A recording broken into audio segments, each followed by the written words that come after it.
Hello everyone, welcome to another Midday Musings. I got paranoid about Richard mentioning to me in the WhatsApp group that people would be able to see my bed hasn't been changed, so you'll notice a change in the background here. Now, I sent a message on the chat, it didn't pop up again, so I'm not sure if that's still broken. I'm going to have to speak to Crowdcast about that, but I trust that everyone's listening. If someone wants to send a message and I'll see if it pops up, then brilliant. If not, then there's not much I could do. Yes, Amity. Yes, thank you. I saw it. Excellent work.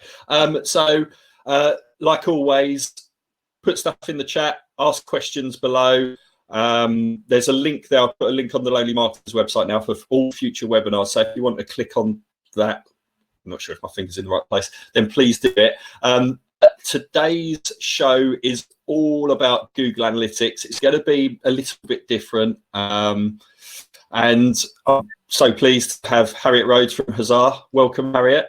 Hello, how are you? Yeah, good. Harriet will introduce herself, but so we're going to go through some basics, some advanced stuff of Google Analytics. You might know it, you might not. We're not going to go down into the rabbit hole too much. As Harriet will explain why in that sense, and I've put a link why in the chat as well there. But Harriet, welcome. Introduce yourself, and let's get the show on the road. Okay, hi, thanks for having me. So I'm Harriet. I'm from Huzzah Digital. You don't need to know too much because that's not what you're here for. But I work with marketing, specialising with recruitment companies. We do 20% with e-com businesses, and you'll see a few slides with e-com people on. Just as obviously I can't give away too many client secrets out of their analytics. But yeah, we've been working with recruiters for about 5 years now, and yeah, we love it. So yeah. Probably all you need to know, really. Now, I'm assuming, and assumptions are the mother of all fuck ups, as we know, that people know what Google Analytics is, but if they don't, quickly. Yeah, so in a nutshell, obviously it's kind of like an all-in-one analytics tool. So the best bit is that it's free. And it's so easy to implement. You can set up a Google Analytics account, and you effectively get a piece of tracking code, pop it on your website, get your developer to pop it in the website, and from there you can effectively see no end of information. So visitors coming to your website, the sources where they're coming from. So at a glance, you can really easily see, are you getting more people from social, from email, and really just see how your website's performing. That's at a very basic level, I guess. But I think that I probably think that in a lot of cases, once that happens, that code gets on. I've been guilty of it. Is you kind of forget about it, like log in at the end of the month, and you just look at the visitor numbers. Oh, is it up and down on last month and things? And left. And I put it in on LinkedIn promoting the show. Is like sometimes you look in a weird place where someone might have visited from, from the Western Samoan Islands or something, and you should celebrate that. But it can do so much more, can't it? Yeah, and for me, I always say this, and if you've already got Google Analytics implemented, it's fine, but if you're just starting out, it's about sitting back and thinking, well, what do I want to know? And we always use the term around like user stories, which a lot of people use in UX, and it's about thinking, well, what stories do you want to create around your users? What do you want to know? What's happening? Because like you say, you can put it on and there's so much you can get that actually sometimes you can be overwhelmed. Or sometimes the default is, oh, let me just see how many visitors I've got. And actually that's like a tiny, tiny piece of the puzzle. Actually, what you can use it to do is look at, how well are people engaging with your site, which gives you an idea of actually that volume of visitors that you've got, are they actually relevant? Because you don't want them if they're not. You can use it to help with your SEO. So if you haven't got tools like SEMrush or any of those, you can actually use Google Analytics to help you work out how you're finding your site, how you're performing in SEO, as well as then obviously all the conversion metrics of, are people actually converting? Are they applying for jobs? Are they registering accounts or uploading their CVs? So yeah. So can't thank you enough for actually preparing some slides and everything like that. Shall we get into what we should cover from start to finish? Yeah. and bits in between.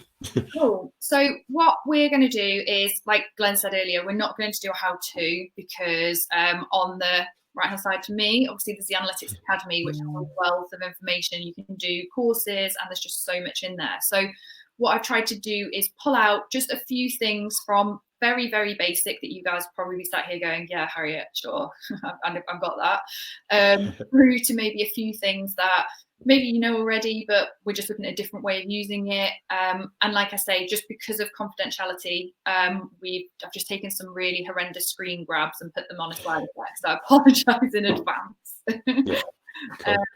Cool. So I can just share my screen and try and get that to work.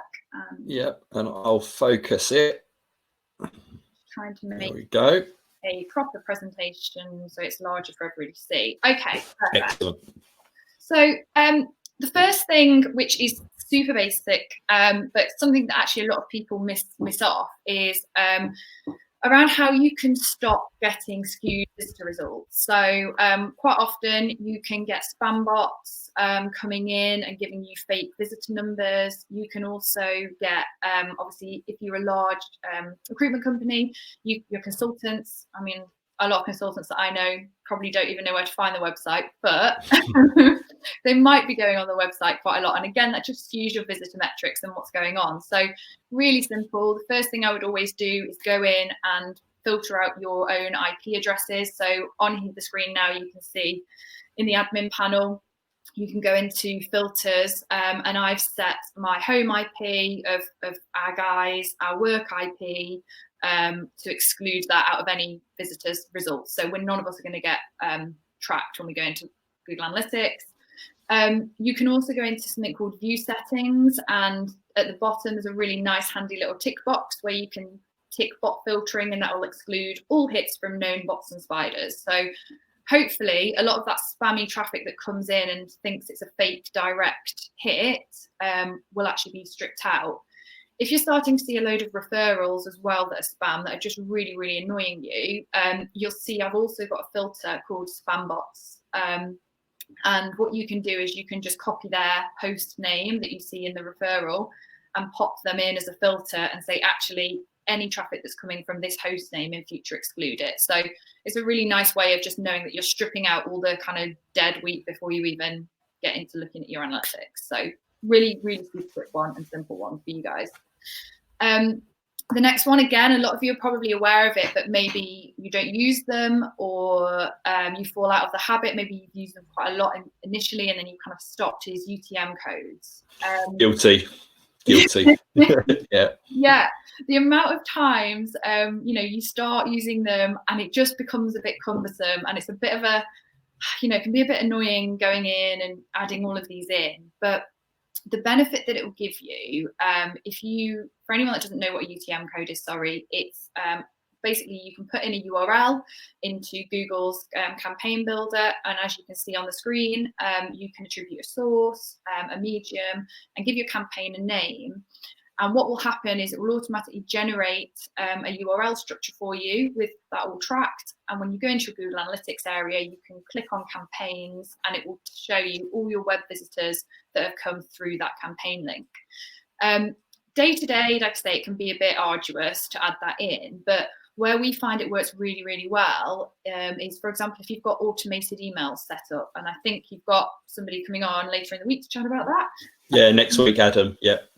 So we quite often set up, if you're setting up a lot of automated lifecycle email programs, and especially if you're doing the longer term engagement ones, post placement, and you set up automated campaigns to try and really keep people engaged, or equally, if you're running a campaign with downloadable content, what it means is that you can put those URLs in and you can just see, especially some of our automated campaigns, when you've got a year or 2 years out of campaigns running, you want to be able to see, well, actually some of this technology that we've invested in, you can go back to the bosses and say, well, actually here's the return, because we had somebody come in and we've seen this happen from 2 years ago.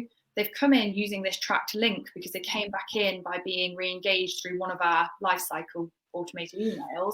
And I think that's something from a recruitment point of view is I'm not sure whether it's come up. I think it came up in Janine's session last week, actually, is we were talking about source codes and, you know, being able to track people who may have been put on the database however many years ago, and you're still attributing revenue to the old source, so job site or something, when in reality they re-engage with you from somewhere else. So something like this, the UTM code there, that straight away, you know, there's no argument. They got back in touch and they went back to the website via X, Y, and Z. That kind of solves that problem, doesn't it? Yeah, exactly. And there's so many integrations you can do, you know, in terms of pushing information through using, you know, unique ID tracking to actually they latch that source onto a candidate and push it through to refresh your CRM.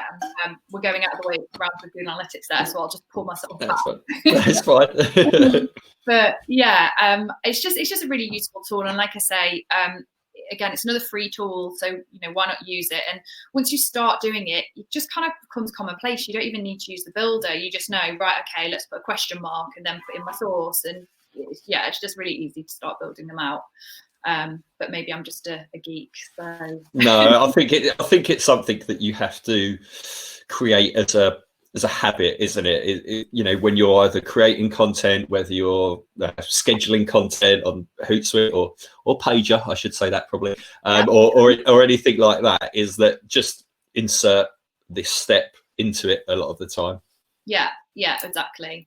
So just another little kind of like handy trick, and it's more just about getting everything in one place. Like you say, you know, you can go in and see your clicks in your email system, you know, so you know how many people have clicked on that email, but it's just about keeping everything in one place almost. So you've only got one spot to go and do your reporting, and that's kind of a recurring theme as we kind of go through this. Yeah. So a big thing that people always ask us about really are kind of goals and events. And again, I'm sorry for some kind of weird bits where I've just had to put white blobs over things where there might be a name. But obviously, you know, one of the primary reasons for analytics is, yes, seeing your visitors, but secondary to that, you want to know what the value of your visitor is and what they're doing. And this is where I come back to kind of user stories, because using goals and events, there is so much that you can track on a user, you know, what they're doing, how they're using your website. And it comes down to what do you really want to know? So the difference just quickly between goals and events. So goals are something that you can really easily set up yourself in the back of Google Analytics.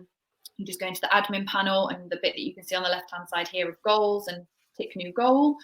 And you're literally given a step-by-step guide to set that up. And goals really are dependent on having a URL that it will use as the trigger to say that somebody's converted. So that's where, you know, if you've got job application pages and you know you always have a success URL, or, you know, anything where you might be sending somebody to a page and you want to track that. These are really, really useful and really easy to set up. And you can assign values, monetary values to people. It's a little bit easier when it's kind of e-com and products versus recruitment, because obviously the different job types, you're going to have so many different, in theory, values against those in terms of. But if you're working in a niche, in theory, you could assign what's your average placement fee from a CV to think, well, it should be converting this amount of money further down the line as well. So you could potentially do it, couldn't you?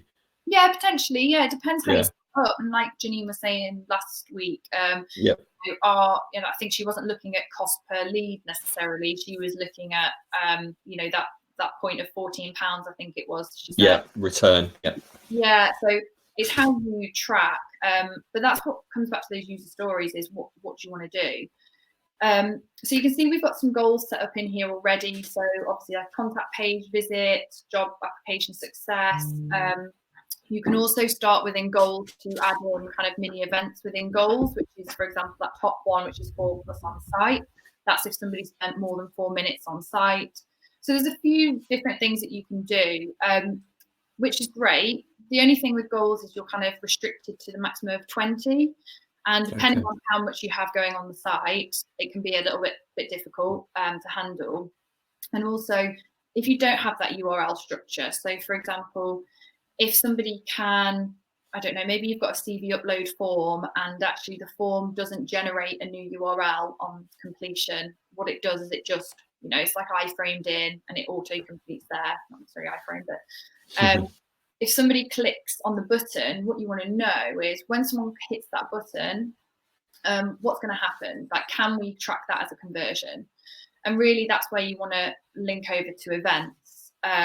And you can set up some events through Google Analytics, some smaller kind of click ones. So in here, we've got our click to email and click to phone call, which we set up specifically for some AdWords tracking so that we could look at, if we are paying to get people onto the website through PPC, but they're not converting in a traditional sense. So they're not registering or uploading a CV or applying for a job. Actually, for us, a conversion is still, clicking a mail to, or, picking up the phone, click to call on mobile, especially.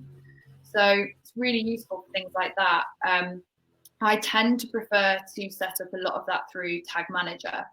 And the reason being, so I'll just go over to Tag Manager, is that you can just do so much more, and everything can kind of be contained within.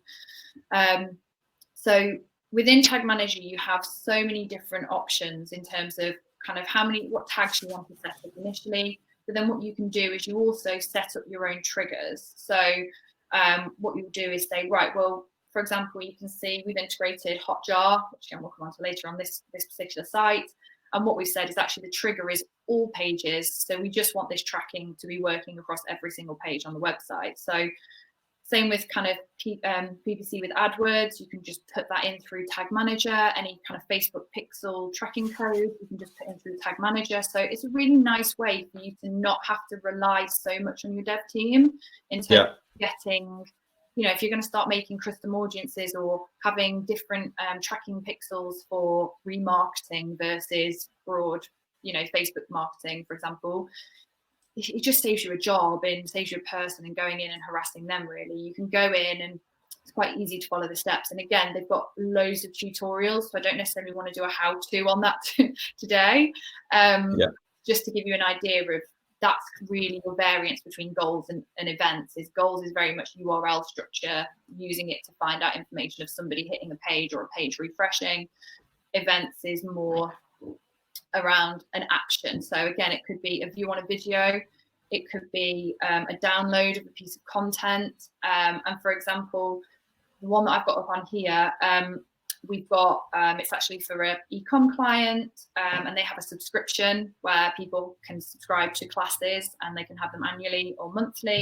And we also have a free class submission. So what we've done is the free classes are dictated by a form completion. So that was something I could do really easily myself in the back of Tag Manager. I set it up, and all I did, and a lot of you will have this in the back of your website, is you'll have a form ID. If you're using WordPress and you're using something like Ninja Forms or Contact Form 7 or Gravity Forms, you'll be given a form ID. You'll be used to that. Similarly, if you're using a SaaS product, they'll also have a number normally associated. And once you've connected analytics to Tag Manager, you just tell them, right, when this form ID triggers, pull this through as a conversion, and that will push that into your Google Analytics events account. With the monthly and annually ones, the reason that's kind of orange, we've had to put a little bit of code around that. So sometimes you do need developer intervention. So that when you've got a button, for example, that will trigger, and that button doesn't really take the user anywhere else, or it's not associated to a module or a widget, what you need to do is just get your developer to drop a bit of code around that button. And every time someone clicks it, hey presto, you get an event triggered, and then it will come through into your analytics account as an event. And obviously Huzzah would do that for anyone on their websites, but any website provider should be able to just do that within a few minutes type thing. Yeah, it's literally could you do it yourself if you knew HTML? Yeah, if you know HTML, you could get away with it.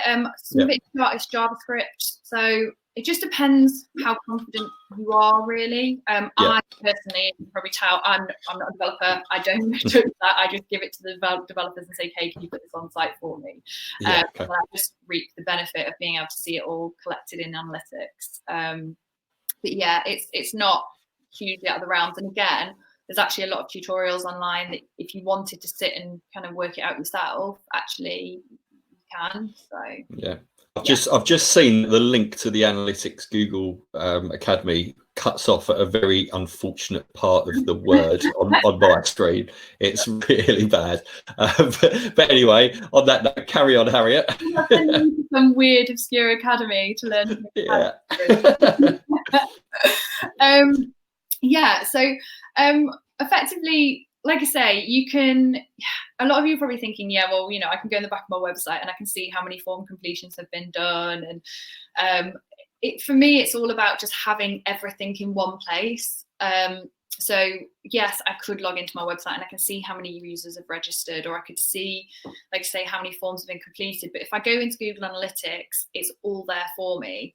And actually, when you start cross-referencing, okay, well, those conversions, where have they come from? What source is it? Is it through social? Is it through email? That's that next level of kind of data that you can really cross-reference and really start building that picture up of, okay, well, that's great, but what channel's working hardest for these conversions? Because that's how you're then going to look at, where you're going to spend your time in terms of marketing. Equally, again, we'll probably come on to this a bit, but, you can start looking at comparatively, well, out of those conversions, how many conversions are for, I don't know, say you're a multidiscipline recruiter, technology versus life sciences, for example. So what you can really start looking at is, well, actually, is the website performing stronger for this certain type of user and these type of candidates? Okay, well, what do we need to do? Actually, as a business, do we need to turn that around, and do we need to actually hammer more life science people through? Or do we just accept the fact that we're probably not going to get so many life science people through, and actually we've got a job board over here, or LinkedIn headhunting is so much more effective for those guys? So it's just giving you all that information to really start analysing it and cross-referencing it, really. That's kind of my sell for goal and events. So let me just, okay, give me 1 second. Sorry, I'm just... Oh, okay, sorry. The other point on that actually was, if you've got everything all in here, obviously you can start kind of troubleshooting. So I think we had something in the Lonely Marketers WhatsApp group the other day, which, I was very late to the party. I think I was like 3 days late or something. But there's somebody in there who had noticed that her job applications had fallen, but actually, she could see that her traffic levels were still pretty high. So again, when you've got all of this information in together, that's really where you can start looking into that and saying, okay, well, job applications might have fallen, but on that same day or that same week period, let's start looking at all our other goals or all our other events, because obviously job applications, yes, is the final conversion point for a lot of recruitment companies, but you've got the registering an account, you've got CV upload, you might have uploading a vacancy on the client side. You might have things like, if you're running webinars or content, all of those which are intent as opposed to actually converting. Yeah. So I think, I think one of the things that came up in there when we're chatting was, actually, if you look at your Google Analytics, you can actually start looking at that as a whole and thinking, okay, well, let's take the market into consideration. So COVID, actually, it might just be that they're getting a huge number of people still come to site, but actually it's all those secondary goals that are actually converting as opposed to the primary, which is a job application. In which case, that might just be because people maybe haven't got as many jobs on the site as you had before, or maybe, people aren't feeling too comfortable applying, but they're kind of just seeing what's out there. They just want to put themselves out there. So actually, I wouldn't be too worried if you saw the secondary goals kind of come up to that level. Obviously, if everything's falling flat, that's when what we'll come on to now, or in a little while, you start looking at, okay, well, what's that user journey? And actually you start using Google Analytics as a bit of a UX tool to help you identify pain points or, potentially why people are dropping out. I think that's useful as well. Stuff like that would be useful at the moment if you set up, like, if you're an international recruitment business, you'd be able to get an idea of the market in terms of what's picking up in certain countries a lot easier before other ones and things like that. I think that'd be really useful. Yeah, exactly. And the bonus of this is, once you plug GA and all your data, you kind of use this as your central hub. You can plug that into Power BI or Tableau or whatever the rest of the business is using to pull together their reports. Yeah. Being really complementary kind of charts to say, oh, well, this market's picked up, and actually, oh, look, we've seen this increase. We did it with somebody where we used Broadbean data to look at how many jobs were posted to the website, and when we matched that against the GA job applications, lo and behold, all of a sudden the recruiters realized, oh, if I post more jobs to the website, I'm going to get more applications. I mean, it's not rocket science, but it took us just putting that into the report and building that into the data to say, guys, come on. And now they're all happy and, get benchmarked at, 80% of all jobs live on the site. So yeah, great. Fab. So, okay. So the next bit really is, again, it's a really simple kind of, I just look for a few quick wins, like I say. So this is around your site search. So if you go on your website, obviously you have a job search engine, and depending again on what you use, you may or may not have access to this, but if you don't, it's really useful to be able to see what people are typing into that job search bar, because that gives you so much more information around what users are looking for on your website. Because if you haven't got those jobs, you can, you know what to do with that pot of people, hopefully. So I've just pulled out just Indeed up here, and it's really easy for you as a marketer to go and switch on site search and get the queries that people are searching for into your Google Analytics account. So if you go on your website and you do a job search, you'll find that most of them will have a URL string similar to what you can see on this Indeed one. So /jobs, ? And then theirs is Q equals. Most of the time you'll have Q equals, S equals, search equals, term equals, keyword equals. Not many more are queries equals. Those are generally the set that you have.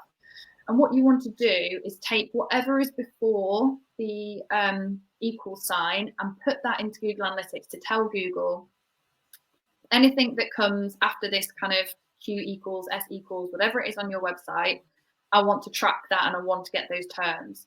What you then do is you go into your admin area and you go into view settings. And if you scroll down, you'll see what I've got on the right-hand side of the screen, site search settings. And it's literally as easy as switching it on. And then in that query parameter box, put in whatever your search string is. So for example, with this Indeed one, I would literally put the letter Q in the search box and hit save.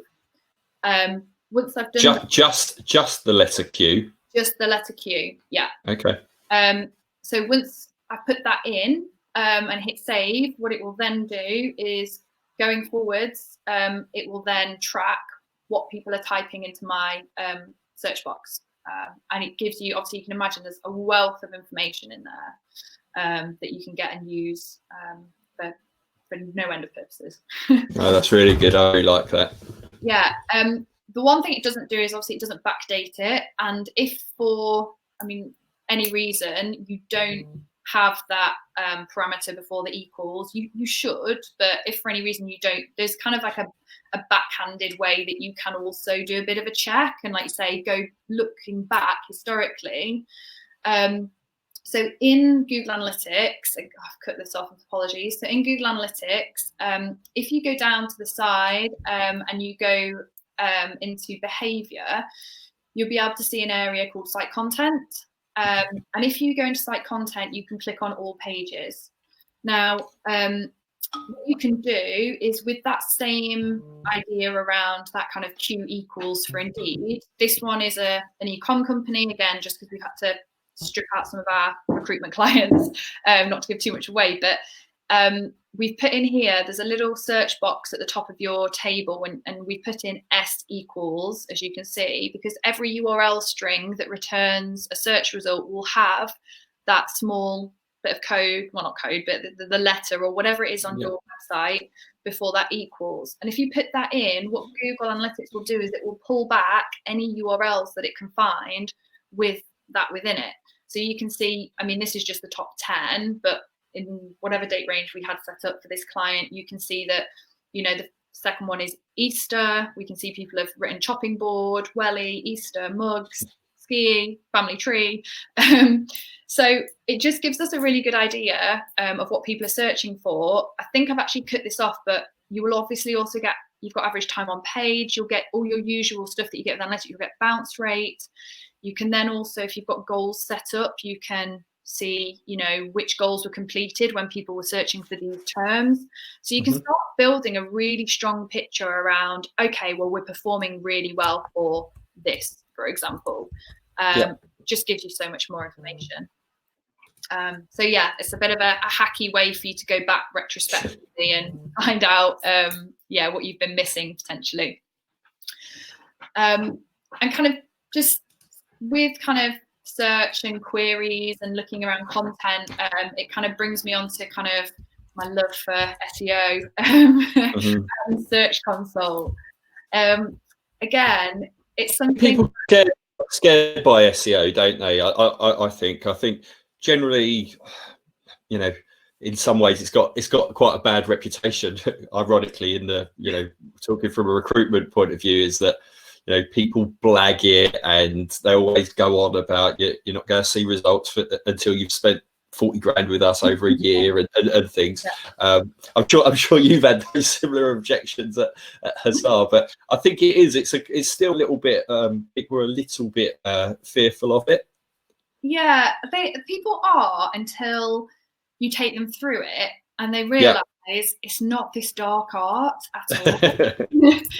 Even less so now, isn't it? Because it's so much about like relevance. It's not about a huge amount. There's obviously technical elements to it, but it's not as technical as it might have been. No, exactly. Like years ago, I think when I first started out, there was a huge emphasis on, the technical structure of your site. You could get away with, you know, spamming, content farms, all the black hat tactics that you're not allowed to get away with today.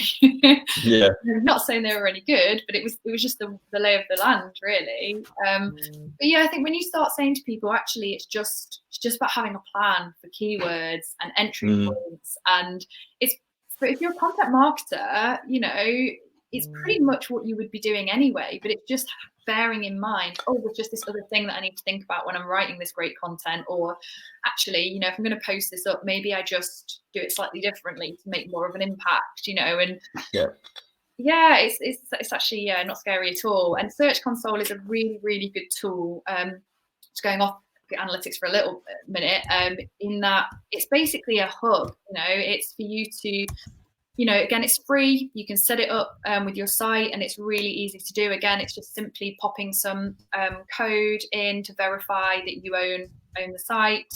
So again, your dev can help you do that if you want to do it at DNS level, or I'm sure WordPress probably has plugins if you're using things like that. But it's really simple. And what it will do is it basically gives you, you know, no end of information around what improvements could be done on your site, what pages people are visiting, how people are finding you.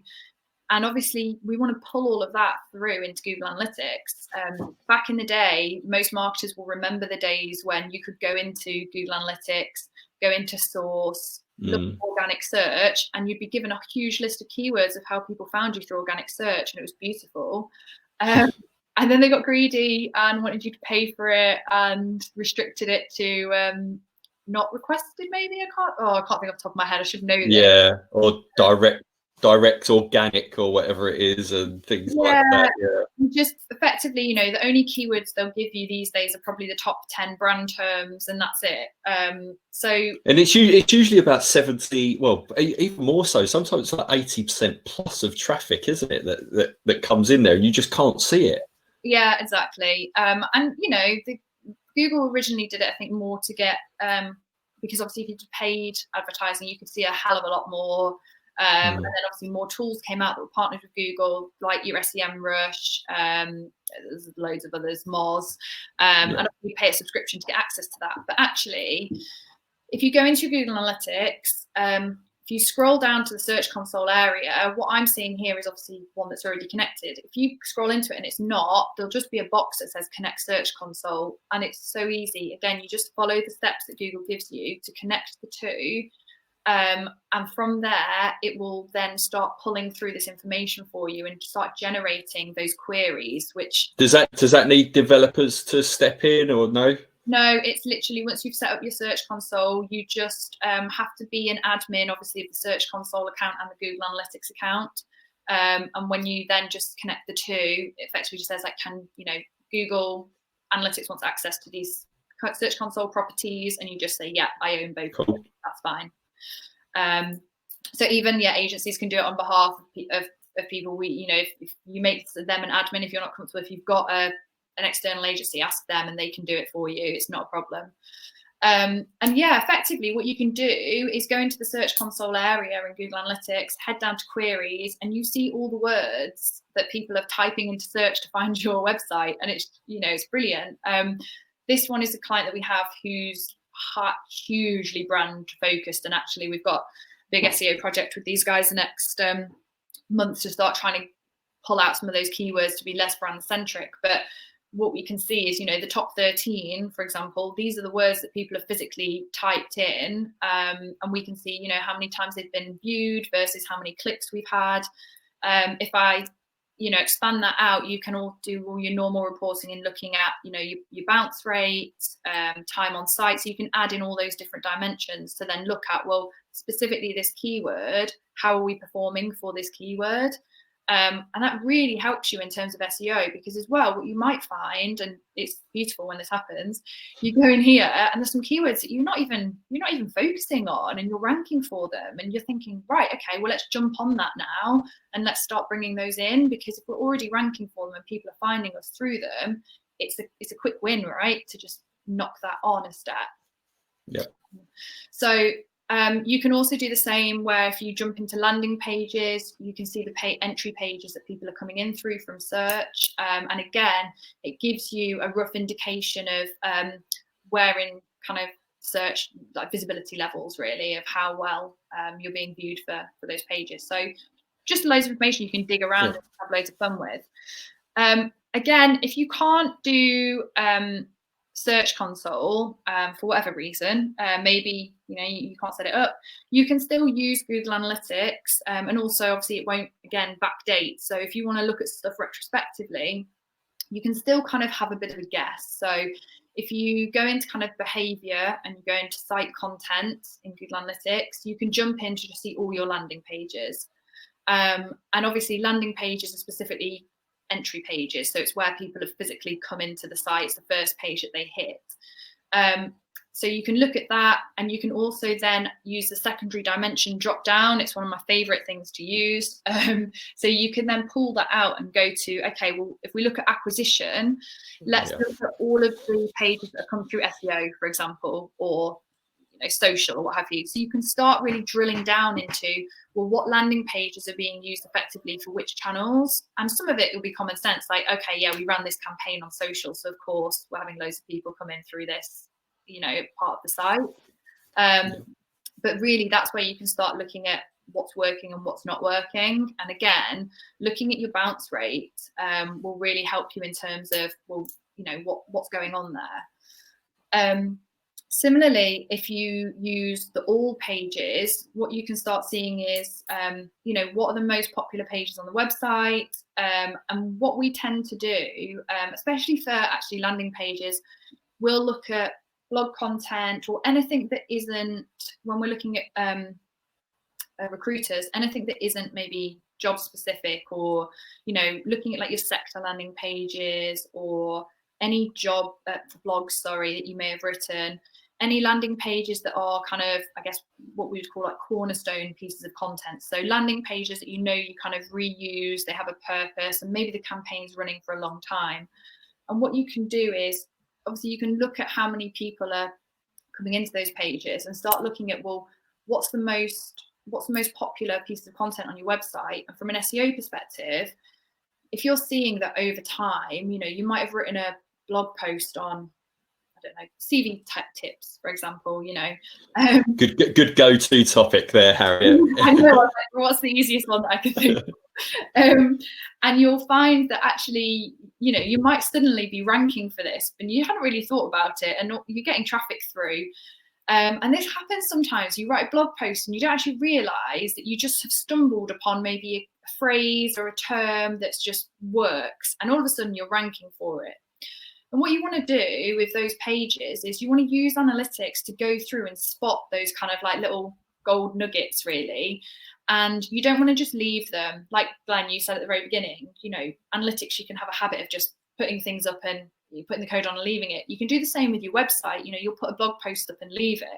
Whereas actually, if you go into analytics and you can see that you're getting regular high volume traffic, you want to be jumping into those blog posts and just doing a few little tweaks, because obviously, you know, for SEO, Google will check to see how regularly it's updated. So, you know, just go in and maybe update it, because maybe some things are a bit out of date now from when you originally wrote it. Or I think a lot of people have probably been doing similar things. Well, they should have been. It's what I've been advising and talking about is repurposing kind of content at the moment. Whilst we're, you know, it might be CV tips or video interviewing or something like that, which has become a lot more prevalent now. So you can just kind of top and tail it with a new message, can't you? And things. Exactly. Yeah, exactly that.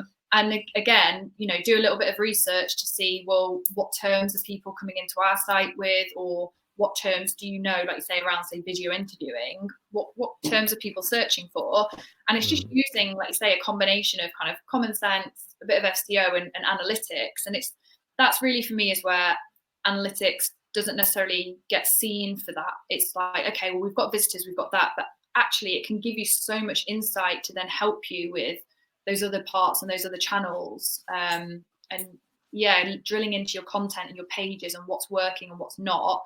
And similarly, looking at your bounce rates, you know, there will be pages of content that people will come in on. You just have to accept that sometimes people want to come in, get an answer to a question and leave. And that, you know, it's disheartening if you want to try and upsell them over to a job, but that's the fact of life. But actually it's about looking at, okay, how can we maybe, if we're getting a lot of traffic to this page, how can we maybe add in some slight upsells? We don't want it to become salesy, because, you know, it's still our blog, but again, I think some stickability. Exactly. Yeah. There's some really good stuff nowadays going out, and I think, again, somebody shared something in the Lonely Marketers WhatsApp around, you know, your blog shouldn't just be stuck on the end of your website anymore. It should be really integrated. So actually, if you know you've got some really hot topics, okay, how can we get them across to consultants, or how could we switch them over to a webinar, or, you know, get them into a relevant jobs, even if it's just a widget on the side, so it's not so intrusive, it just happens to be there. In exactly the same manner as Google runs ads when you're on content, right? It's exactly the same principle, just do it on your website. So that kind of takes us quite nicely into, you know, user journeys and things like that. And you know, it does. Here we go. So yeah, this is the page that probably not many of you, well, I don't know, look at. I personally actually don't look at it as much as I should. I actually rely a lot on going and looking at my landing pages. But this is always a really good sense check to look at, okay, well, when people are coming in, and I've filtered the first row by source, but again, on that drop down, you can filter it by user, you can filter it by device, which, you know, helps you work out if between mobile and desktop there's some kind of jarring pages. And what you can start doing is looking at this user flow. And again, you might look at it and go, oh my God, look at the amount of drop-offs we've got. But again, it's about getting your head around the fact that some pages will naturally have drop-offs. If somebody's come in, they've applied for a job, they're probably not going to hang around much longer. So there are a level of drop-offs that we're okay with. Similarly with some blog posts. And it's around how you can look at things, like you say, like bounce rate, look at digging into some of these at a next level. So click into your homepage and start seeing, okay, well, what were those next pages that people went in across to? And actually, have you all of a sudden got one page where there's a huge drop off? And if so, what you want to do is go to that page and work out why. Is it that actually it's just the natural end game, or is it that from a UX perspective something's not right, or something's not working, or something's broken even? You know, it really helps you to go through and do this.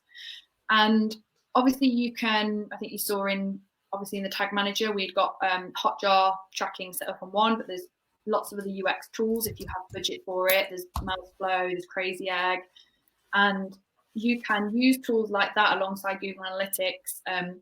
The benefit of those tools is that they will record user sessions, which means that you can physically watch a video recording of somebody going through your site and either getting lost on pages, or sometimes you just need to take a step back and look at your website not as somebody that knows it inside out. Because if you're a marketer, you've been on your website, you know every page, right? You've probably created every page.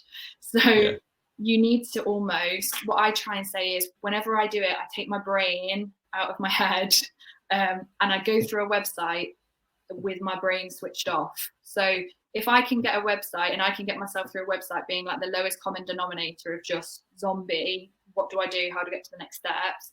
You know that your website's working. Analytics will help you find some of those pages that aren't. And one of the best things I find as well, if we've got a problem page and we're not quite sure what the issue is with it, sometimes we throw a task out to the consultants, because I guarantee there are pages on your website that your consultants have never ever seen, and they just won't do it. And it's, you know, it's not malicious; they just don't think to go. It's not interesting to them, right? So send them that page and say, "Hey, could you do this for me?" And give them a task and see if they can do it. It's basically going back to user testing, you know, from days gone by. And if they get stuck and go, "Oh yeah, I don't know what to do," they're kind of giving you your answers. No, that's a good idea. So sorry, I know we're getting very close to time. So it's all right. It's all right. So I guess those. I mean, user journey was my last thing to really talk about before. Like I say, I think we've kind of already spoken about how GA should really be pulled in as part of your overall reporting. I'm just going to try and bring us back. God, I think I can do it. Can you? There you go. Cool. So yeah, obviously, from a reporting perspective, this should be like your hub, really. And there's so much more that you can bring into it. So from a user perspective as well, you know, a lot of where marketing's going now is looking at things like lead scoring. So not just looking at what's the conversion from a goal and an event perspective, but actually how can I start taking bite-sized pieces of information on what they're doing on my website. So when there's intent, so okay, X amount of people have viewed this job, but they didn't quite convert. So let's kind of drop a pixel on them and start tracking them and start being able to then put people into pots, right? So and you don't have to get technical if you're reporting this upwards, or to a team level. Is just turn those stats into what recruiters, consultants, or MDs kind of understand, isn't it? They obviously understand job applications and everything, but it's just switching the language away from the technical stuff that we spoke about. There's no need to talk about tags or user journeys or anything. You just need to be able to demonstrate the impact that it's having. Yeah, and also one thing that I regularly challenge is traffic numbers. So if a MD comes to me and says, right, one of the targets we need is to hit X amount of visitors, and I'm just, no, like, yes, in theory, you know, Google Analytics does track that, but actually, you know, I can go and pay to get 10,000 people on my website in a week, but doesn't mean they're going to be any. It's the same with social media stuff, isn't it? We talk about in personal branding, vanity metrics. Maybe it's a little bit different in personal branding because there's that awareness there. But if you're getting, 10,000 people coming to your website and they're going after 2 seconds, then that is literally pointless. Exactly. So what we start looking at is we actually look at the overall kind of, let's say, conversion rate using all these Google metrics. So we take, the registered users, CV uploads, job applications. So all of the things that we think are a valid conversion. People argue about registered users. It depends if you've got a program after to upsell and keep them engaged. If not, CV and or validate them as well, because one of the big things with websites is irrelevant, isn't it? Irrelevance registrations and irrelevant conversions. Exactly. So coming back a little bit to, like I say, what Janine was saying, it's about bringing this Google Analytics data into that wider reporting. So then you can see, right, well, of X amount of people, these are the conversions and these are the fees or placements or generated.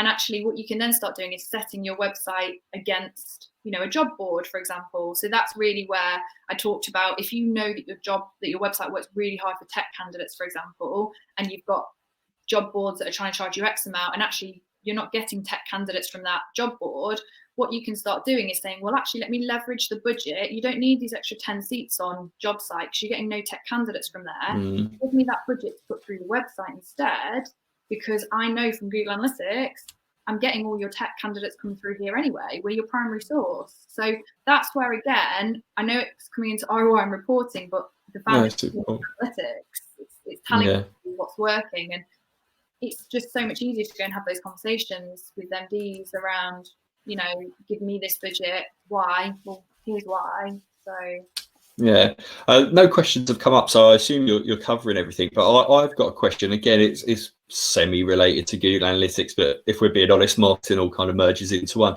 Around, you mentioned it briefly, around kind of keyword research, for example. That's it's tied into SEO. Can people do that themselves?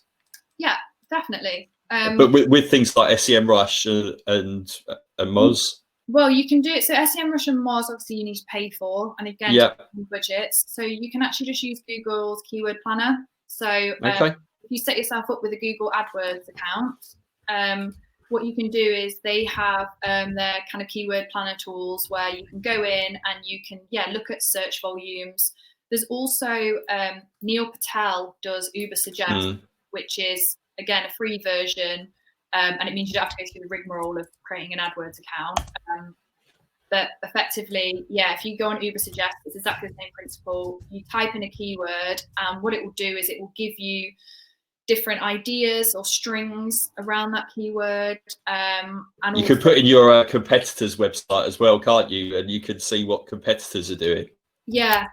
So again, in terms of like volumes, it will give you all the volumes for UK or wherever you want. So again, and it'll give you a competitiveness. So what you can start looking at is, right, well, where roughly do I feel that I'm tracking against these keywords? Which ones are achievable? Because we know, some of the broader search terms, the big boys just pay, right? And unfortunately, ad spend does give SEO that kick. It does. There's a link there. So if the big boys are always paying a lot of money, yes, you can probably get up there and you can probably get a decent level. But if you're not running ads, Google slightly annoys me that and even at the moment, I know we're getting into a little bit of a paid stuff now, but I think it is relevant. It is like, it's so hard to differentiate now between organic results and paid results. They've pretty much made them look exactly the same, haven't they? It's very hard.